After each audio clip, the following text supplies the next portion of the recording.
everyone, I'm Katie from Koganeko Cosplay, and this tutorial is going to show you how I do my Mello Scar. So first I'll just show you all the things I use. I have just like your regular like makeup sponges, black eyeliner. I use Stila. I got it at Sephora in the mall. Just a normal makeup brush that I'm going to be using to paint latex on my face. I stole Kai's contouring palette there, brushes to spread that on, powder to set my makeup and setting spray, my foundation, and then I have, it is the color wheel, bruise and abrasions wheel, and these, my foundation and these I got at our local theater shop. It's just been nice, so you can probably just order online if you don't have a store near you. I also have just a normal Kleenex. Make sure it's 2-ply so that you can peel it apart. And then also I got this at the theater shop. It is liquid latex. I got a giant bottle of it. Sometimes they come in little bottles like this, but I go through it enough. So I use the bigger bottle. Alright, so first things to first, make sure your face is clean. When I do my Mello Scar, I go from forehead, across his face, side of the neck. I kind of tend to go a little down on the chest, not a whole lot because you don't see that, and then I always do the shoulder, but for this tutorial I'm just going to do the neck and face for you today. Alright, so make sure your face is nice and clean so that the makeup can stick to it nicely. And first thing first we're going to do is the latex.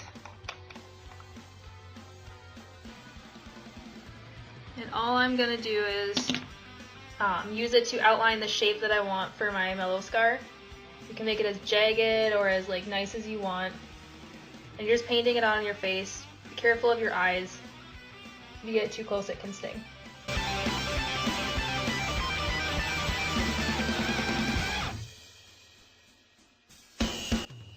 After you paint on the first layer of however you want to shape your scar, you want to let it sit, because I usually do 2 to 3 layers. For this one, I'll just do 2 layers because it'll take a while for it to dry. And it shouldn't take too long to dry if you did a really thin layer like I did. And I forgot to mention, but don't cover your eyebrow with the latex, because I actually have a trick to do that so you don't get anything in your eye. So, and you'll know when it's dry when it's when you can touch it and it doesn't come off on your fingers, or if it just like starts to feel tight on your face. So, alright, I think my face is dry, so I'm gonna go ahead and start my second layer. And I'm just painting exactly over what I just did.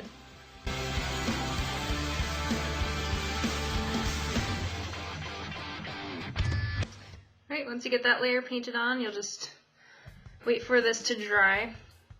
And that layer doesn't need to dry all the way, just enough where it's not going to like peel off. Alright, next step is the Kleenex. So 2-ply Kleenex will peel apart in half. So you can just, and then you'll have the 2 there. You just need one of them. You can put the other one inside. And with the Kleenex, you see how it has a straight edge? You don't want that because you'll be able to see it really easily and it won't look real. So what I usually do is I just tear off the edge so that it looks more jagged. And now what you're going to do is you're just going to tear off pieces. It doesn't matter like what their shape is.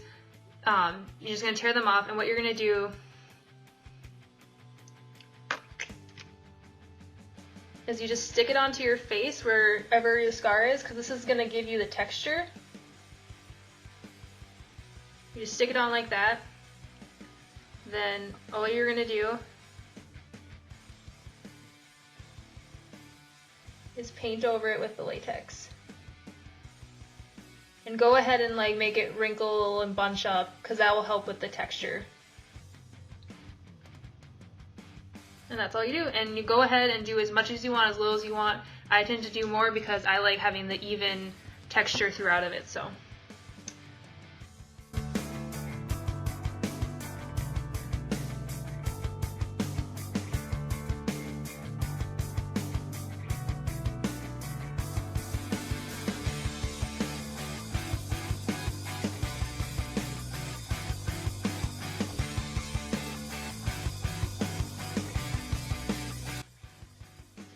now I'll show you how to do the bit where you cover your eyebrow. So what you want to do is rip a piece of the Kleenex, kind of in like the shape of what your eyebrow would be. And then you just want to like cover your eyebrow with said Kleenex. And then just paint it on.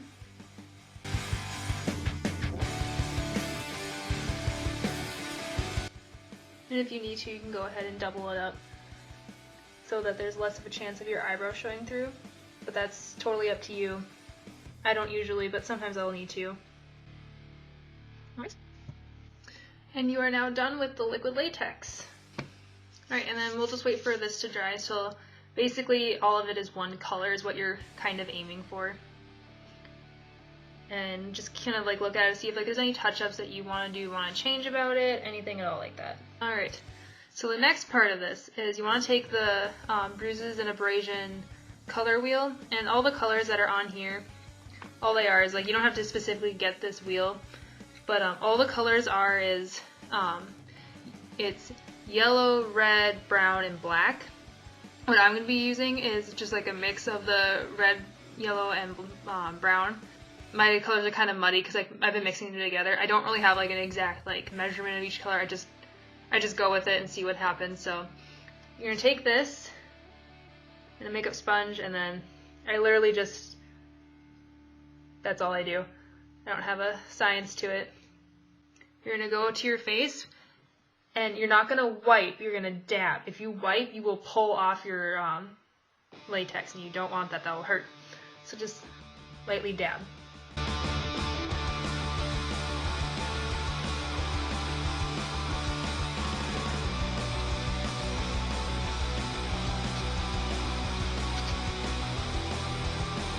So once you cover all of that, it looks really gross right now, like I have a weird disease.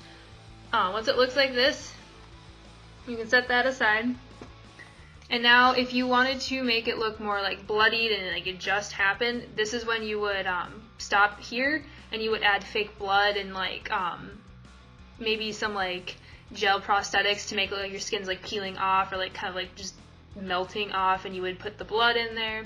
And then to give it more of like it's starting to like heal, you would do like little black accents everywhere. But since I'm going for a more of a, he's had the scar for a while, it's healed, I'm going to take my skin tone foundation and we're going to go over the top of it with this. And make sure you take a clean sponge because your other sponge is probably gross. And you're just going to dab over the top of it like that. Don't do too much because then you can't see any of the effects that you just created and it ruins the whole point. So don't do too thick of a layer, but you want to do enough where you can tell it's been healing. It's a scab now.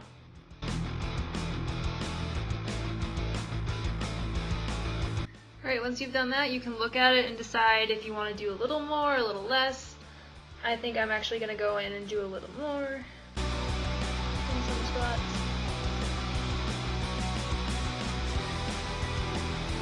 Alright, and once you're satisfied with that, you are done with your scar. Yay! Now I'll do the pretty side of Mello's face. And again, your sponge is going to be gross because it kind of mixed, so you're going to want to get a new one. And now I'm going to apply the foundation to the other side of my face to give it a more nice, smooth look to it.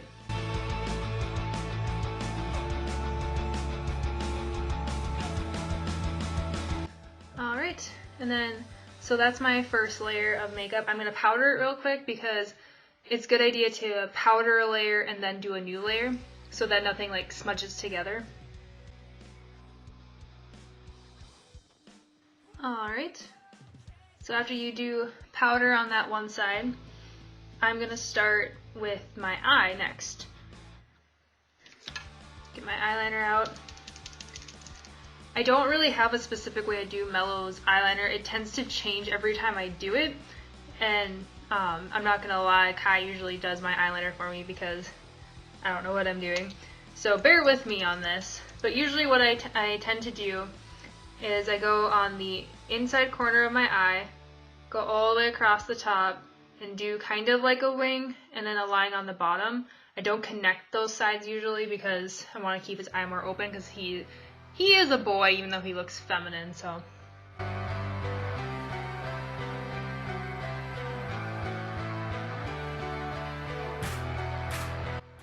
Okay, so that's usually what I do. Again, sorry, not the greatest, but to give you an idea. And then when it comes to mascara, only put it on the pretty eye side because technically all hair has burned off on this side, so he doesn't have eyelashes anymore. And you don't need to put a lot on, just a little bit. I, no matter what, need to put some on because I have blonde eyebrows. Or eyelashes.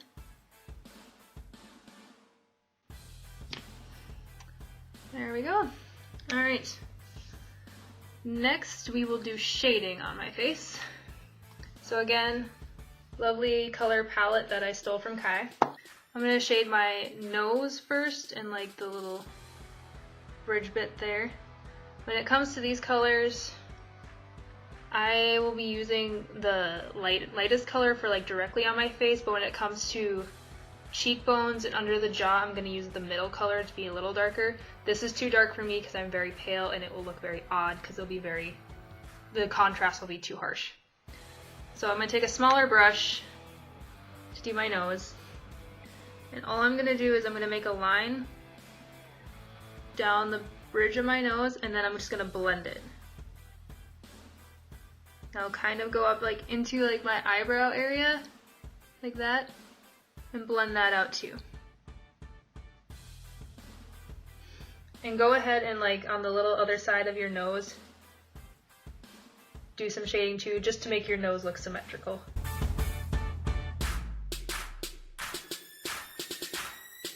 And I like to do shading right up here too, just to bring my face some more shape by giving it shadows in different spots. And then men have a more defined shadow here usually.